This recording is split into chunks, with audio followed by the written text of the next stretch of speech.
Hare Krishna everyone, welcome to the 10th session of Jamuna Mata ji. और आज का जो सेशन है वो बहुत इंटरेस्टिंग होने वाला है, क्योंकि आज जो है बॉम्बे के पंडाल प्रोग्राम की बात होगी। इन लोगों का जो पुराना पंडाल प्रोग्राम था वो था पंडाल प्रोग्राम नहीं, वो इलाहाबाद से आ रहे हैं अर्ध कुंभ मेला करके, और शिला प्रभुपाद ने इनको बॉम्बे भेजा था और आकाश गंगा में ये रुके थे।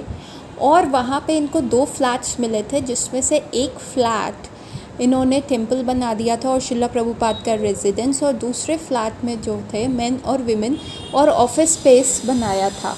मेन और वुमेन के क्वार्टर्स थे और ऑफिस स्पेस था। अब क्या होता है, वहाँ पे इतना कंजेस्टेड एरिया होता है, इतनी कम जगह होती है और माता जी को कोई जगह नहीं मिल रही होती और वो बालकनी में सो रही होती है, परंतु फिर भी वो अपना उत्साह और धैर्य नहीं छोड़ती। और क्या होता है कि शिला प्रभुपाद की जो लेक्चर्स हैं, उनकी जो टेप्स हैं, उसमें वो इतनी ज़्यादा डूब जाती हैं, इतना मतलब ऐसा लगता था कि जैसे उनके कानों में अमृत पौर हो रहा है।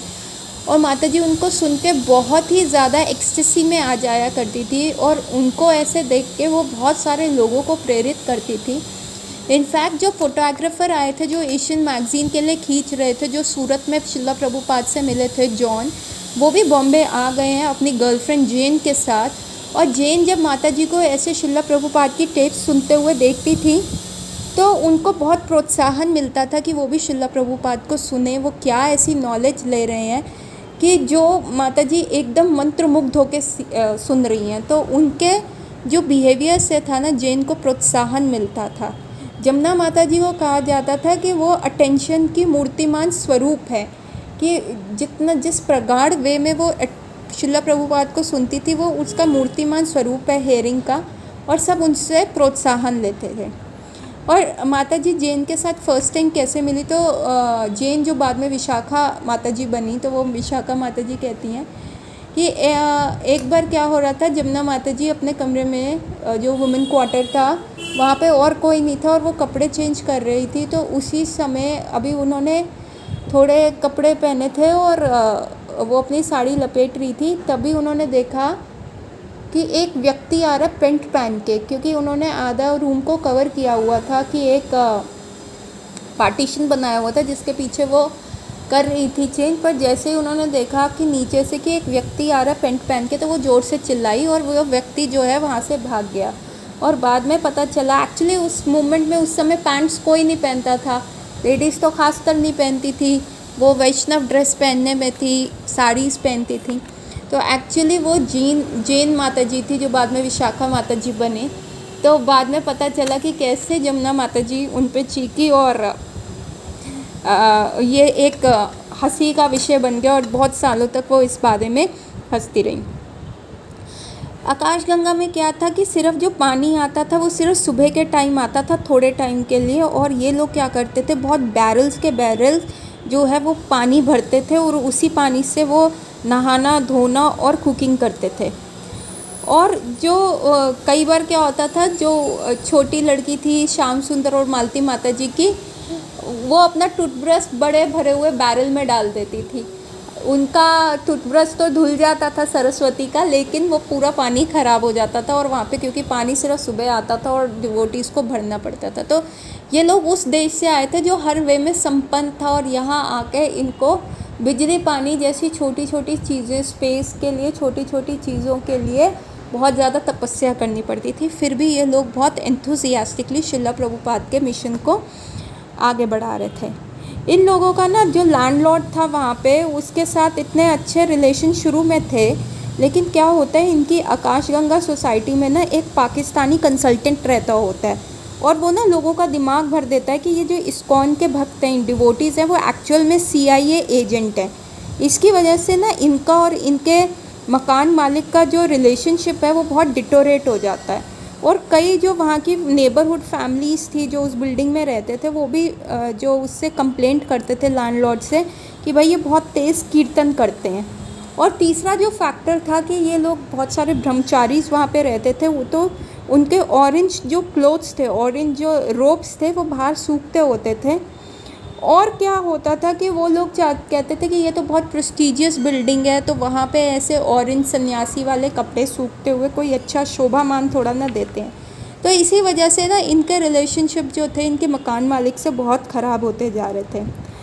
माता जी की जो ड्यूटी थी वो डीटी सर्विस की थी, कि विग्रह सेवा की थी, उनको विग्रह सेवा करनी थी और शिला प्रभुपाद के लिए कुकिंग करनी थी। और फिर वो क्या करती थी, वो सारा जो खाना शिला प्रभुपाद को वो सर्व करती थी, ऑफ़र करती थी, और जो शिला प्रभुपाद के रेमिनेंट्स थे उनका जो उच्चिष्ट था वो बाकी सारे भक्तों में माता जी बांट दिया करती थी। तो वो सारे जो रेमिनेंट्स हैं वो माता जी सारे बाकी भक्तों में बांट देती थी। तो उनको पता था कौन से भक्त को क्या अच्छा लगता है, तो वो बहुत कंसर्न्ड रहती थी कि जैसे उनको पता था कि गुरु कृपा को चपातीज़ अच्छी लगती थी, तो शिला प्रभुपाद में से के उच्चिष्ट में से चपाती वो गुरु कृपा प्रभु को देती थी। महमसा प्रभु को भाजी पसंद थी, सरस्वती को लड्डू। तो ये सब जो है इन माता जी उसी हिसाब से जो शिला प्रभुपाद का उच्चिष्ट था वो बांट देती थी।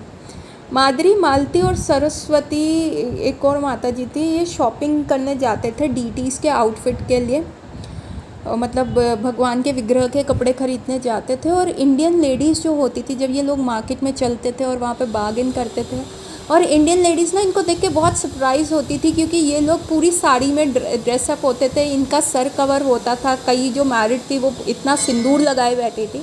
तो इंडियन वुमेन को लगता था कि कैसे ये पाश्चात्य के देश का रहना सहना और खान पीन सब अलग है, और वो किस प्रकार से इंडियन साड़ीज़ को उन्होंने अपनाया हुआ है। और जमुना माता जी थी वो हमेशा क्या करती थी, वापस रह जाती थी, और वो सारा टाइम जो है ना घरों को क्लीन करती रहती थी, मंदिर को क्लीन करती रहती थी, फ्लोर को चमकाती रहती थी, घंटों ही घंटों। बहुत लोगों ने देखा कि माता जी सिर्फ जो है उस जगह को क्लीन करती रहती थी और साथ में हरि नाम कीर्तन गाती रहती थी। और जो शिला प्रभुपाद ने उनको भजन सिखाए थे वो अपनी स्वीट वॉइस में गाती रहती थी। जो उनका डिग्री ऑफ क्लीनलीनेस था वैसा पाश्चात्य देश में नहीं पाया जाता। वहाँ के लोग बहुत टाइम तक नहाते भी नहीं, नहाने का कोई कंसेप्ट नहीं है, घर को क्लीन नहीं रखते, चीज़ें फैली रहती हैं। परंतु जो वो उनका डिग्री ऑफ क्लीनलीनेस था वो उन्होंने शिला प्रभुपाद से सीखा था, और इसलिए वो उसी स्टैंडर्ड को फॉलो करती थी जो भी उन्होंने शिला प्रभुपाद से सीखा था। और ये चीज़ उन्होंने अपनी एंटायर लाइफ इसको प्रैक्टिस करना। ऐसे सब जो लोग थे ना वो भागवत इस धर्म डिस्कोर्स के लिए जो पंडाल प्रोग्राम था प्रिपेयर कर रहे थे, और माता जी की सेवा थी कि उनको इस डिस्कोर्स के लिए ना जो डीटीज़ बिरला मंदिर से डोनेट हुए थे, बड़े विग्रह जो मिले थे, उनके लिए सिंहासन लाना था। तो माता जी वो पैसे, और इन डीटीज़ का नाम क्या था, राधा रस बिहारी, और ये फर्स्ट टाइम जो थे बॉम्बे के पंडाल में आए थे। और इनके लिए ना माता जी को था कि बहुत बड़े विग्रह हैं ना, इनके लिए अच्छा सिंहासन होना चाहिए। परंतु क्या हुआ, इतने पैसे इन लोगों के पास नहीं थे और सिंहासन बहुत महंगा आता था। तो इनके जो छोटे विग्रह थे, जो ब्रॉन्ज़ की स्टैचू थी, उसी को पंडाल में रखा जाना था। तो ये सोच के ना माता जी बहुत डिसअपॉइंट हुई। माता जी चाहती थी कि बड़े ही विग्रह जो हैं उस पंडाल प्रोग्राम में आए। और उस समय क्या था, जो पुजारी सेवा होती थी, जो ऐसे माता जी ने डिफरेंट मंदिरों में देखा था, जो पुजारी सेवा होती थी वो जनरली पुरुष करते थे, परंतु शिला यहाँ पे माता जी की ये ड्यूटी लगी थी विग्रह सेवा के लिए। और वो शिला प्रभुपाद से पूछने भी गई कि प्रभुपाद, इज़ दिस राइट कि मैं विग्रहों की सेवा कर सकती हूँ या नहीं कर सकती, क्योंकि मैंने यहाँ पे देखा जो एटिकेट्स है वो मेल करते हैं। तो शिला प्रभुपाद ने उनको कहा नहीं, हम कोई फ़र्क नहीं करते, तो आप विग्रह की सेवा कंटिन्यू करो। पर क्योंकि माता जी एटिकेट्स के बारे में बहुत कंसर्न थी, तो उन्होंने नंद कुमार और देवानंद स्वामी प्रभु जी को कहा कि आप ना जब विग्रह सेवा बाहर लोगों के सामने हो रही हो तो आप करिए, जो इंटरनल मंदिर के बिहाइंड द कर्टन सेवा होएगी वो मैं करूँगी। तो ये माता जी की ह्यूमिलिटी थी कि वो कैसे भगवान की सेवा भी करना चाहती थी, शिला प्रभुपाद का इंस्ट्रक्शन भी फॉलो करना चाहती थी, और साथ के साथ वो विग्रहों की सेवा भी करना चाहती थी। तो हर चीज़ करने के लिए, और लोगों को पता भी ना चले, वो बैक हैंड पे काम करना उन्होंने शुरू करा। तो क्योंकि उस समय पैसों की बहुत कमी थी और माता जी चाहती थी कि बड़ा सिंहासन आए, और उसके लैक की वजह से छोटे डीटीज़ को रखा जा रहा था वहाँ पंडाल में, तो माता जी बहुत डिसअपॉइंटेड थी। तो एक दिन माता जी जो थी सोच रही थी कि मैं किस प्रकार से पैसे सिंहासन के लिए इकट्ठे करूँ, फंड रेज करूँ। तो भगवान कृष्ण तो सबके दिल की इच्छा जानते, और माता जी की बहुत ये स्ट्रॉन्ग इच्छा थी कि जो राधा रस बिहारी के लिए बड़ा सिंहासन आए और वो पंडाल प्रोग्राम में आए। तो एक दिन माता जी जो सड़क पे खड़ी हुई थी और बहुत स्ट्रेस्ड आउट थी, तो एक अच्छा व्यक्ति आया और उन्होंने माता जी को कहा कि आपको कोई लिफ्ट चाहिए, मैं आपको कहीं छोड़ सकता हूँ। तो माता जी उनकी गाड़ी में बैठ गई, और उस व्यक्ति ने देखा कि माता जी ना बहुत ज़्यादा डिस्टर्ब्ड हैं। तो उस व्यक्ति ने माता जी से पूछा, बताइए कि आप बहुत दुखी क्यों हैं। और माता जी ज़ोर ज़ोर से रोने लग गई, और उन्होंने बताया कि ऐसे वो चाहती हैं राधा रस बिहारी के लिए बड़ा सिंहासन आए और वो पंडाल प्रोग्राम के पार्ट बने। तो वह व्यक्ति बड़ा अचंभित हुआ कि एक वेस्टर्न डिसाइपल शिला प्रभुपाद की उनकी भक्ति भाव देख के ना वो बहुत ही ज़्यादा प्रभावित हुआ, और उन्होंने कहा कि आप रोइए मत। मेरे पिताजी जो हैं ना वो चेयरमैन हैं बिग ट्रस्ट के, उनका नाम JM बारूच है। वो एक रिटायर्ड जज हैं और मैनेजर हैं महादेवी टेम्पल ट्रस्ट के और महालक्ष्मी टेम्पल ट्रस्ट के, और वो इस सिंहासन का कॉस्ट बेयर करेंगे। और फाइनली वो अपने पिताजी के पास गए और उन्होंने 8,000 रुपये दिए, जो कि उस समय के हिसाब से 1971 के हिसाब से बहुत बड़ा अमाउंट था। और मिस्टर बरूच ने वो जब दिया और वो माता जी ने लिया, और उन्होंने एक बहुत बड़ा सिंहासन उनको राधा रस बिहारी को मिला। तो एक्चुअली कृष्ण जो है एक भक्त के हृदय की इच्छा को जानते हैं, और इसलिए उन्होंने वो सिंहासन उनके लिए अरेंज करा ही दिया। तो पर माता जी ने कभी ये नहीं कहा, वो इतनी हम्बल थी, और उन्होंने कभी भी शो नहीं किया कि ये सिंहासन उन्होंने लाया है। इनफैक्ट ये कहानी तो वो भूल ही गई थी। बहुत सालों के बाद जब वो वृंदावन में एक बार आई थी और वो गिरिराज स्वामी से भी मिली थी, तो गिरिराज स्वामी ने उनको ये कहानी याद दिलाई, और तब भी माता जी ने कहा ओ हाँ मुझे याद आया। मतलब वो इतनी हम्बल थी कि उन्होंने कभी भी किसी चीज़ का क्रेडिट नहीं लिया, वो भगवान की भक्ति में लीन रहती थी। गिरिराज जो स्वामी थे, उन्होंने सिंगल हैंडेडली पंडाल प्रोग्राम के लिए जो है पैसा इकट्ठा किया, और वहाँ पे तमाल कृष्ण ने उस पंडाल प्रोग्राम के फ़िज़िकल एस्पेक्ट के लिए काम किया। और श्याम सुंदर प्रभु ने क्या किया, वहाँ पे एडवर्टाइजमेंट करी। तो श्याम सुंदर प्रभु ने जो US का एडवर्टाइजमेंट साइट था, बिग बलून्स और बिलबोर्ड्स लगाने शुरू कर दिए जगह जगह, और जहाँ पे उस पंडाल प्रोग्राम की जो है एडवर्टाइजमेंट हुई, और उसके कारण 10,000 से 20,000 लोग रोज़ वो शिला प्रभुपाद को वहाँ पे सुनने आते थे उस पंडाल प्रोग्राम में। और ये पंडाल प्रोग्राम 11 दिन तक रहा, और शिला प्रभुपाद बहुत खुश हुए। जो टर्नओवर था, रोज़ 10,000, 20,000, 25,000 लोग उनको सुनने आ रहे हैं, और शिला प्रभुपाद चाहते थे कि वहाँ प्रसाद कॉन्स्टेंटली चलता रहे, और वहाँ पे ऐसा ही हुआ। प्रसाद के बूथ्स थे और क्वेश्चन आंसर बूथ्स भी थे, किसी का कोई सवाल था तो वो वहाँ से शिला प्रभुपाद से पूछ सकता था, ठीक है। और उस समय क्या होता था, शिला प्रभुपाद रोज़ सुबह भी बोलते थे और इवनिंग में भी बोलते थे। सुबह वो श्रीमद् भागवतम के बारे में बोलते थे, और शाम को वो teachings of Lord Chaitanya Mahaprabhu की शिक्षाओं के बारे में बोलते थे। और जो वो श्रीमद् भागवतम में अजामिल की कहानी ही कंटिन्यू हो रही थी। उन्होंने अजामिल के बारे में बताया कि किस प्रकार सिर्फ़ एक हरि नाम लेने से, सिर्फ़ एक भगवान का शुद्ध नाम लेने से आप बहुत बड़े डेंजर से बन सकते हो, जैसे अजामिल यमराज से बचा। और उन्होंने वहाँ पे प्रहलाद महाराज के करेक्टर के बारे में बताया, प्रहलाद महाराज के जो वेश था उसके बारे में बताया कि वो किस प्रकार के एक शुद्ध भक्त थे और कैसे वो भगवान पे कम्प्लीटली शरणागत थे। और प्रभुपाद कहते हैं सब भगवान का, जैसे गंगा जी को सब अप्रोच कर सकते हैं, उसी प्रकार से भगवान का प्यार सबके लिए उपलब्ध है, चाहे वो सन्यासी हो, ब्रह्मचारी हो, वानप्रस्थ हो, गृहस्था हो, कोई भी हो, सबके लिए भगवान का जो है प्यार मौजूद है। और उन्होंने बहुत ज़्यादा इन्फ्लुएंशियल लोग थे, उनसे भी वहाँ पे बात करी, चाहे वो गवर्नमेंट ऑफिशियल थे, मिनिस्टर्स थे, या बड़े बड़े बिजनेसमैन थे, अपनी कम्युनिटी के जाने माने चेहरे थे। इस क्राउड में शिला प्रभुपाद ने राधानाथ स्वामी से भी वो पहली बार मिले। तो राधानाथ स्वामी बताते हैं कि किस प्रकार शिला प्रभुपाद इतने 10,000 20,000 के क्राउड में जब वो बैठे हुए थे व्यास आसन पे, तो उन्होंने गुरुदास को कहा एक व्यक्ति को लाने के लिए, और गुरुदास इतनी सारी भीड़ में मैं बहुत पीछे बैठा था, और वो गुरुदास मेरे को वहाँ से लेके आया और उसने मेरे को कहा कि हमारे गुरु महाराज चाहते हैं कि आप उनके व्यास आसन के पास जाके स्टेज पे बैठिए। तो राधानाथ स्वामी ने उस समय पूछा था कैसे आपके गुरु महाराज जानते हैं, तो उन्होंने कहा हाँ मुझे नहीं पता, ये आप उनसे पूछिएगा, परंतु उन्होंने मुझे ये कहा है कि आपको लाने के लिए।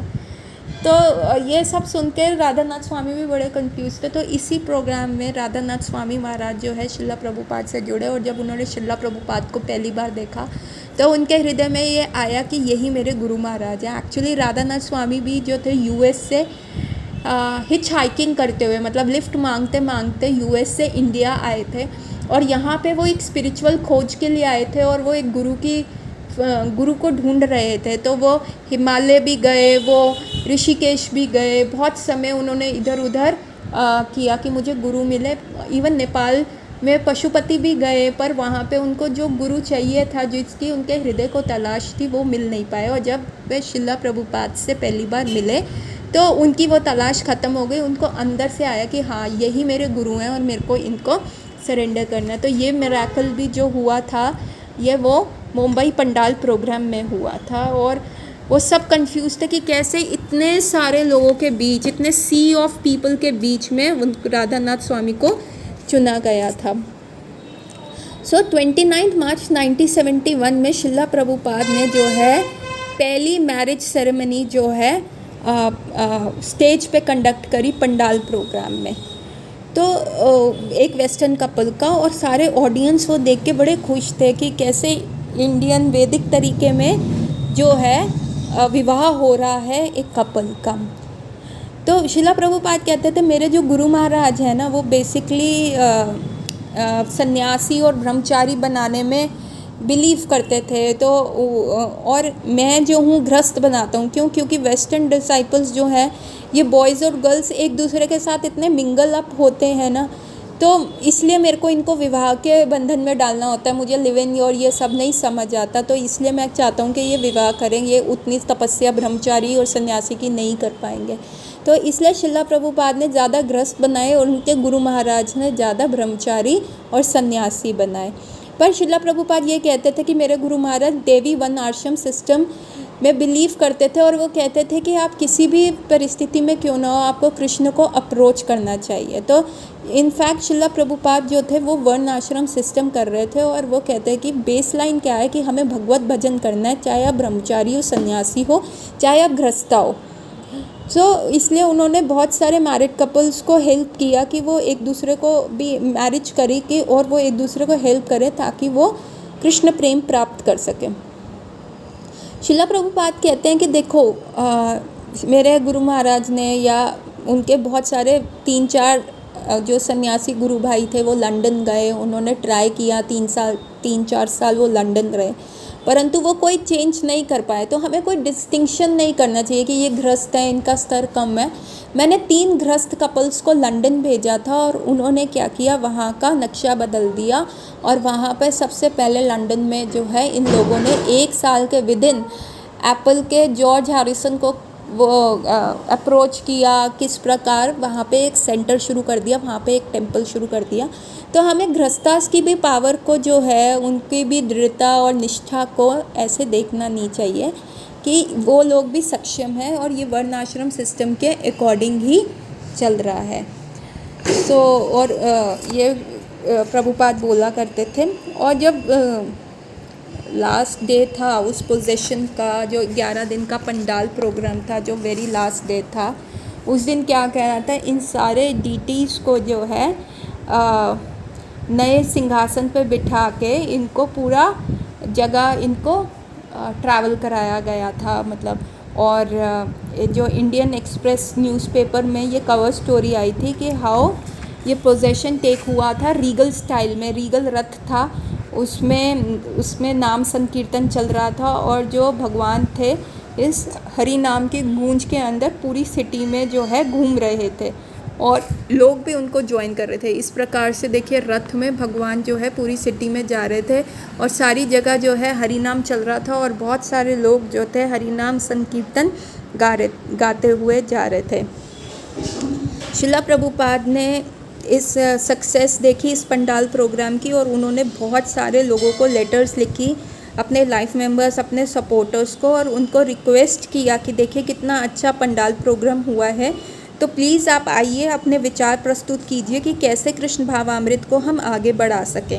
उन्होंने बहुत सारे प्लान शेयर किए कि हम क्लासरूम बना सकते हैं, हम वर्क रूम बना सकते हैं, किचन बना सकते हैं, हम रहने के लिए हॉस्टल्स बना सकते हैं, lecture hall, library, large scale पे हम प्रसादम जो है कंडक्ट कर सकते हैं, हम ब्यूटीफुल टेम्पल्स बना सकते हैं राधा कृष्ण की क्या नाम संकीर्तन करने के लिए, राधा कृष्ण की जो ग्लोरीज़ है उसको स्प्रेड करने के लिए। और इसलिए शिला प्रभुपाद चाहते हैं कि बहुत सारे लोग आके उनको कोऑपरेट करें। तो ये शिला प्रभुपाद का प्लान था और इसलिए उन्होंने बहुत सारे लोगों को, बहुत सारे इन्फ्लुएंशियल लोगों को ये लेटर भी लिखी कि कृपया कर हमें साथ दीजिए। और बहुत सारे लोगों ने इस लेटर को रिस्पॉन्ड भी किया और बहुत सारी मीटिंग्स होती थी आकाश गंगा में और इस चीज़ पे डिस्कस किया जाता है।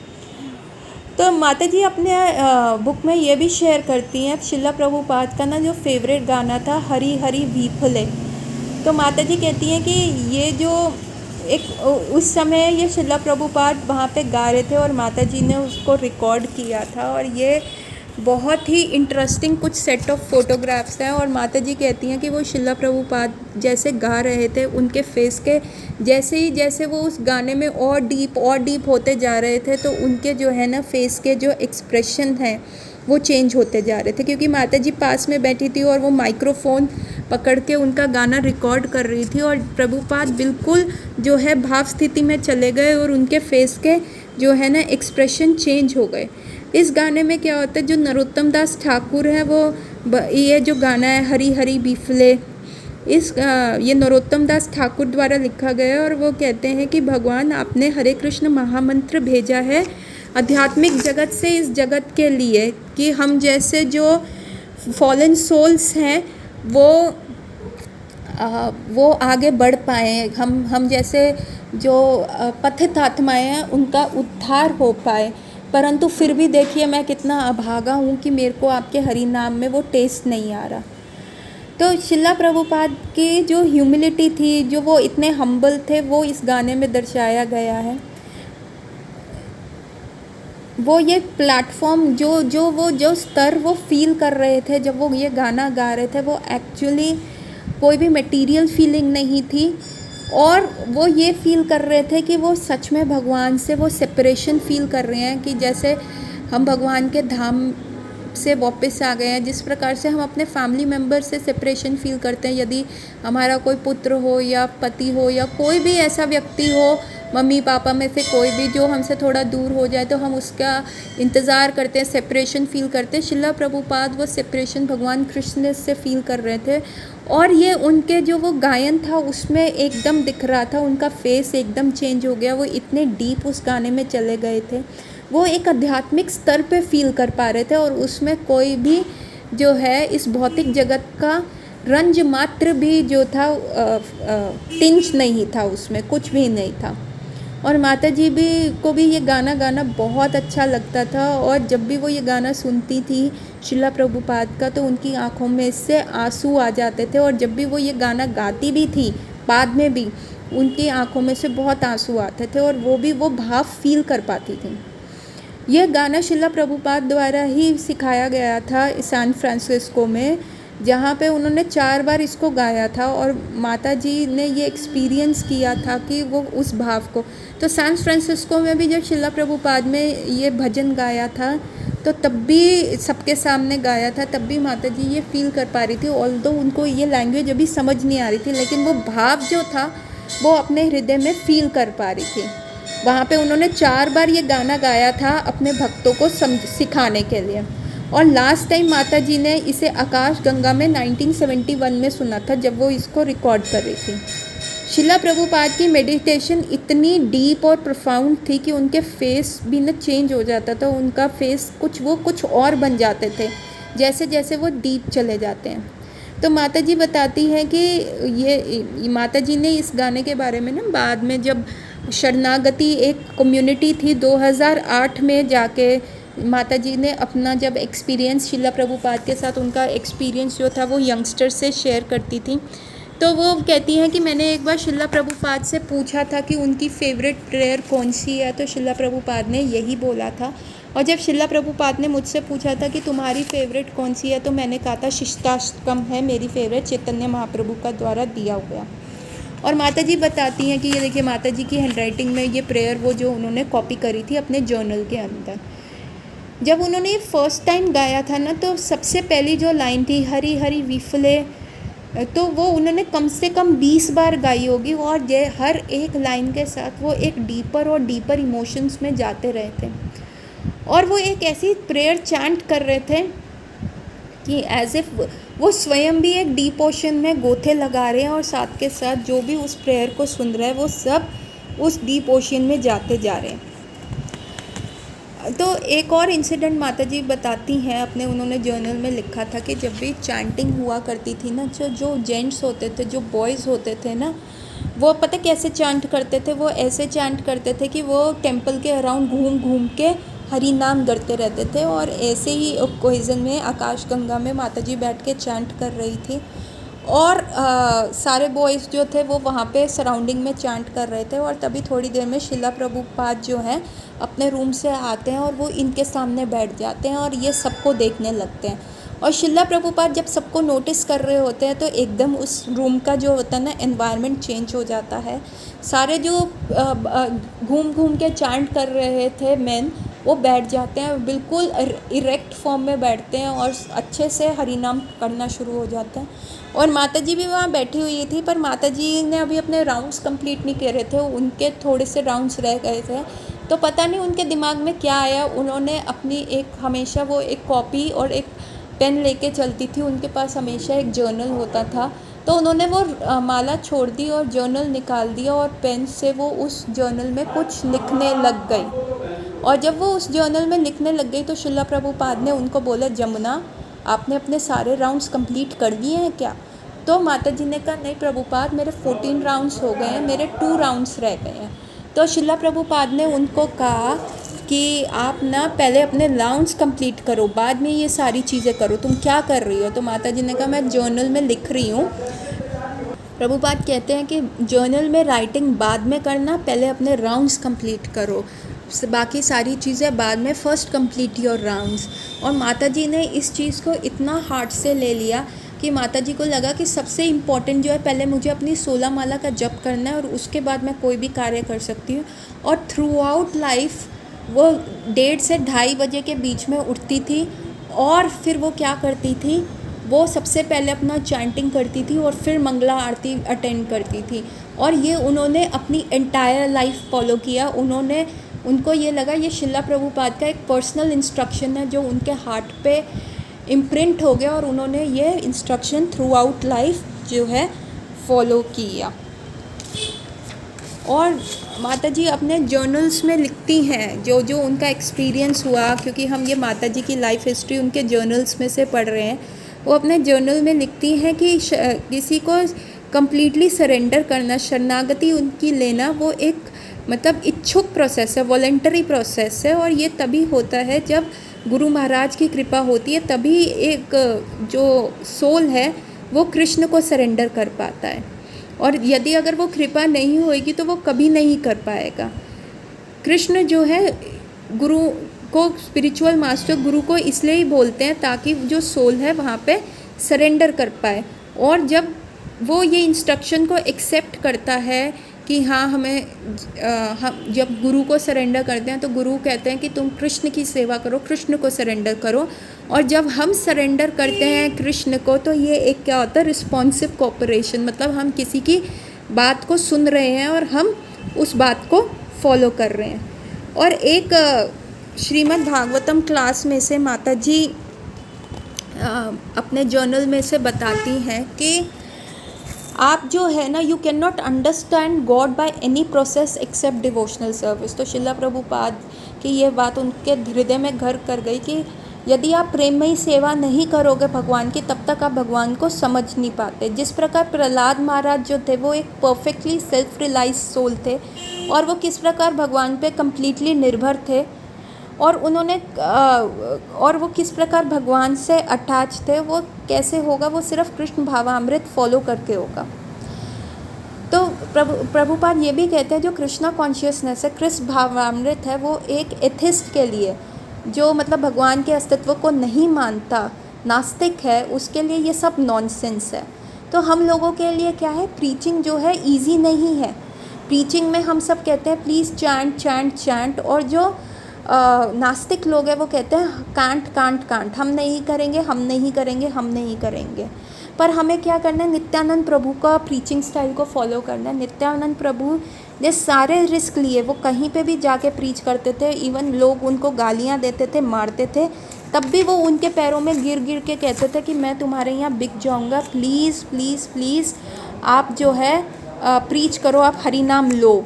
तो हमें वो स्टाइल फॉलो करना है, क्योंकि यहाँ पे पूरा लोग नास्तिकवादियों से भरे हुए हैं, और हमको जो है हम कुछ नहीं कर सकते, पर हमें भगवान कृष्ण की ये आज्ञा, चैतन्य महाप्रभु की ये आज्ञा माननी पड़ेगी। अब जब पंडाल प्रोग्राम ख़त्म हो जाता है तो माताजी और उनके हस्बैंड को ना दिल्ली भेजा जाता है कि, और उनको एक लेटर रिसीव होता है कि दिल्ली के बाद अब आप लोगों को जो है ना कैलकटा आना है।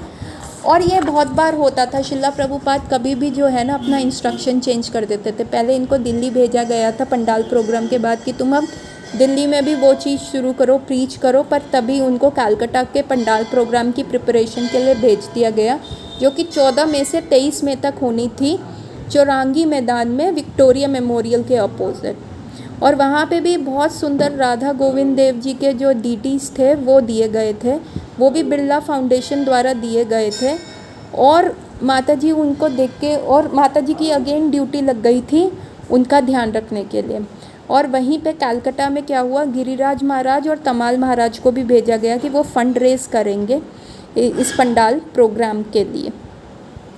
तो शिला प्रभुपाद भी जो थे जैसे अपने ऑर्डर्स चेंज कर दिया करते थे। तो शिला प्रभुपाद ने जैसे जब वो जलदूत में अमेरिका आ रहे थे अपने गुरु महाराज को ऑर्डर पूरा करने के लिए उस जहाज़ में, जब उन्होंने न्यूयॉर्क के डेक पे वो जब जहाज़ रुका, उन्होंने बाहर जाके देखा, बॉस्टन के जहाज़ में जब वो बाहर देखा और उन्होंने देखा कि सब अंधकार है, किस प्रकार लोग ड्रेस कर रहे हुए हैं। तो शिला प्रभुपाद अपने पोएम में लिखते हैं कि आप, मुझे नहीं पता आप मुझे यहाँ पे क्यों लेके आए हो, पर यहाँ सब अंधकार ही अंधकार है।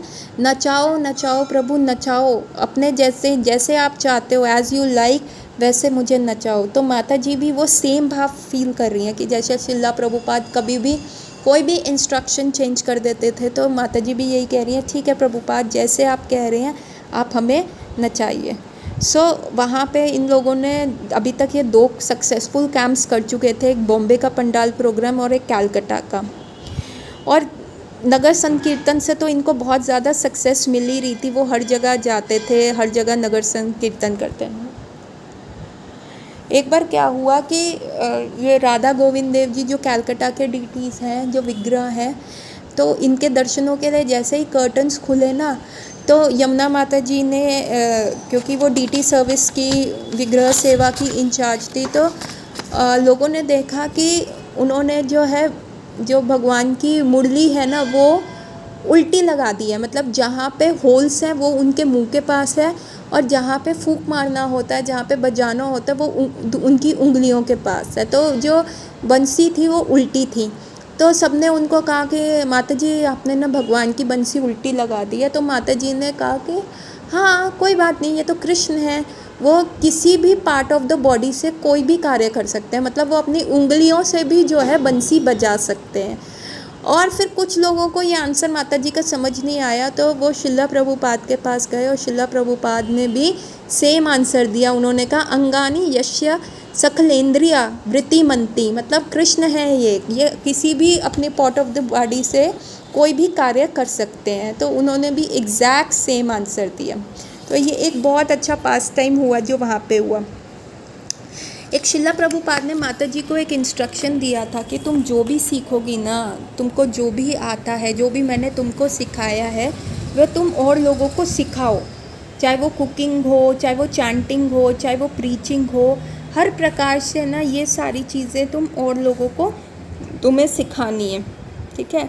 ये उनका इंस्ट्रक्शन था और वो ये इंस्ट्रक्शन माता जी को बार बार देते थे।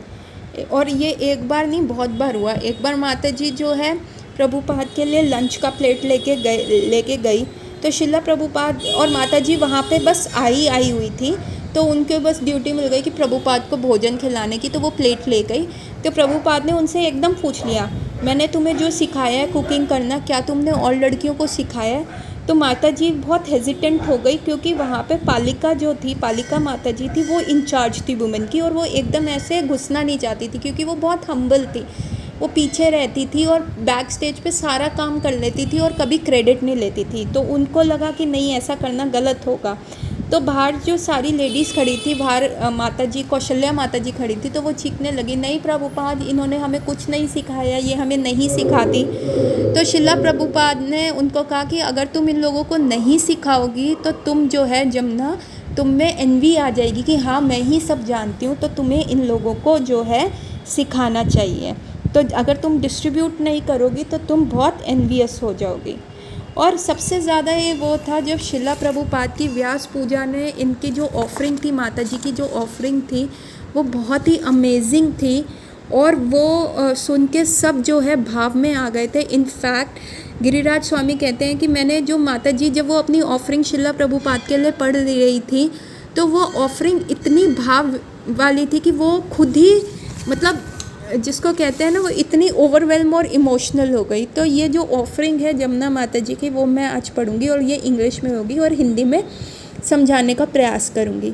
Thousands and millions of souls are wandering in the material world, and some fortunate ones, by the grace of Lord Krishna and the spiritual master, can get the seed of devotion। तो माता जी कह रही हैं कि लाखों करोड़ों जो जीव हैं वो इस भौतिक संसार में घूम रहे हैं, लेकिन सिर्फ एक गुरु की कृपा से और कृष्ण की कृपा से उनको जो है ये भक्ति करने का अवसर मिला। O my eternal spiritual master, I beg to be in the constant remembrance of dawing of love at their lordship lotus feet, of their names, fame and pastime, and their devotees pure, the mundane plane may I forget and come in truth to you। वो कहती है, मैं सिर्फ यही जानना चाहती हूँ, मैं अपने भगवान के नाम, गुण, रूप और लीला के बारे में ही जानना चाहती हूँ, और मैं जो प्योर डिवोटीज़ हैं, जो भगवान के शुद्ध भक्त हैं, बस मैं उनका संग करना चाहती हूँ, उनकी चरण धूलि चाहना चाहती हूँ, और बाकी मैं इस संसार में सब भूल जाऊँ, मेरे को बस यही याद रहे। One has to be like a gardener and water the seed with chanting and hearing or taking part in the devotional discussion। तो कहते हैं जो गुरु महाराज हमारे हृदय में भक्ति का बीज, भक्ति लता बीज डालते हैं, तो हमें उसको हरि नाम के जप से और हरि कथा सुन के उसको पानी देना चाहिए, ताकि वो भक्ति लता बीज जो है ग्रो करे। O my eternal spiritual master, I beg to hear and beg to chant in the grooves of Braja with expression of love the Maha Mantra with your blessings, and sow the seeds of love in the hearts of all। तो वो कहती है, मैं सिर्फ यही चाहती हूँ, मैं आपसे भीख मांग रही हूँ कि मेरे को सिर्फ ये वरदान दीजिए कि मैं सिर्फ हरि नाम की को चैंट करूँ, हरि नाम ही जपूँ, और मैं वृंदावन मुझको वास मिले और मेरे को कृष्ण का प्रेम मिले, और ये जो महामंत्र आपने मुझे दिया है उसी प्रकार मैं और लोगों में भी ये उनको भी प्रेरित करूँ ये करने के लिए। जो आपने बीज मेरे हृदय में उगाया है, लगाया है, वो मैं प्रयास कर सकूँ कि मैं दूसरों के हृदय में भी लगा पाऊँ। The plant of devotional service sprouts up and penetrates the length and breadth of the universe and the Brahmajyoti beyond the Viraja or casual waters and reach the spiritual sky। O my spiritual master, I beg to leave all Maya weeds of his hypocrisy, envy, anger, lust and greed by Shri Nam Sankirtan and pierce the vain glory of calling myself your devotee। तो माता जी कह रही हैं कि मैं बस ये चाहती हूँ कि जो हरिनाम बीज लगाया है वो मैं उसको इतने अच्छे से सींचूँ कि वो इस पूरे ब्रह्मांड को चीरता हुआ और ब्रह्म ज्योति को चीरता हुआ और विराजा नदी को चीरता हुआ, जो वैकुंठ और इस भौतिक जगत का एक डिवीज़न है विराजा नदी, उसको पार करता हुआ सीधा भगवान के अतुलमय और अद्भुत धाम जा सके और मैं भी वहाँ पहुँच सकूँ। और मैं चाहती हूँ जो ये मेरे हृदय में भक्ति लता बीज रखा है उसकी मैं माया रूपी जो वीड्स हैं, माया रूपी जैसे जो प्लांट्स नहीं चाहिए, जो ऐसे ही उगाते हैं, उनको मैं जो गुस्सा है, लालच है, लस्ट है और जिसको कहते हैं जेलसी, हिपोक्रेसी, इन सारी चीज़ों से बचा सकूं। There is gradual enters to the Gokul Vrindavan planet and attain the feet of Supreme Lord Shri Krishna. O my eternal spiritual master, devotional service kills the seed of material desire and the duration of the deceased life with her. The wistful glance of the most beloved Radha Damodar in the Vrindavan is exquisite glow of the beauty and consumes my heart in all satisfaction. वो कहती है मेरे को बस गोलोक ही जाना है और ये मैं आपके चरणों द्वारा प्राप्त करना चाहती हूँ ताकि मैं भगवान श्री कृष्ण के अद्भुत चरण कमलों को प्राप्त कर सकूँ। और ये सारी, और मेरे को सबसे ज़्यादा संतुष्टि मिलती है राधा दामोदर को वृंदावन में देखने पे। और ये जो आपने मेरे को नाम संकीर्तन और डिवोशनल सर्विस का प्रोसेस, भक्ति का प्रोसेस समझाया है, मैं इससे ये सारे अवांछित पौधे जो हैं उसको हटा दूँ और सिर्फ अपनी भक्ति लता बीज का जो है रोपण और उसको मतलब नर्चर करूं। After attaining such a position, the plant produces fruit which is known as the fruit of devotion of Lord, love of Godhead. The devotee, however, must pour water on the seeds daily by the process of chanting, hearing in devotional service. O my eternal spiritual master, you are pure and true and merciful, conferring on us all the secrets of the loving principles of Radha loving service for her Shri Krishna. May I always drink of the flood of devotional practice in the lotuses of Shri Dham Navadvip above the region of the mind and sing your place in my heart forever. तो माता जी यही कह रही हैं कि यदि मैं इस प्लांट को अच्छे से रखूँगी तो इस प्लांट में ना बहुत अच्छे सीड्स आएंगे, फ्रूट्स आएंगे, बहुत अच्छी चीज़ आएंगी। और वो फ्रूट क्या होगा कि मुझे राधा और कृष्ण की सेवा मिलेगी। जिस प्रकार मैं राधा रानी के कैंप में जाऊंगी और राधा रानी जिस प्रकार कृष्ण की सेवा करती है तो मैं उसमें हाथ बटा पाऊंगी। और मैं जो ये डिवोशनल भक्ति का प्रोसेस है, ये भक्ति का जो अथाह सागर है, मैं इसको फील कर पाऊँ, इसको प्रैक्टिस कर पाऊँ और मेरा जो माइंड है वो इसी में लगा रहे और हमेशा मेरा माइंड और हृदय इसी में लगा रहे। तो इसके साथ हम ये क्लास आज की यहाँ पे समाप्त करेंगे। ये माता जी का जो भावपूर्ण जो उन्होंने ऑफरिंग दी थी अपने गुरु महाराज को उनके बर्थडे पे, उनकी व्यास पूजा पे, और वो बिल्कुल भाव विभोर होके गाया था और सब बड़े अचंभित हुए कि कैसे वो इतना ज़्यादा डीप फील कर रही थी अपने गुरु महाराज के लिए। तो with this I will like to end my class here और अगले सेशन में देखते हैं कि माता जी की लाइफ में और क्या हो रहा है, क्या नई चीज़ें हो रही है। With this Hare Krishna everyone, Hari बोल।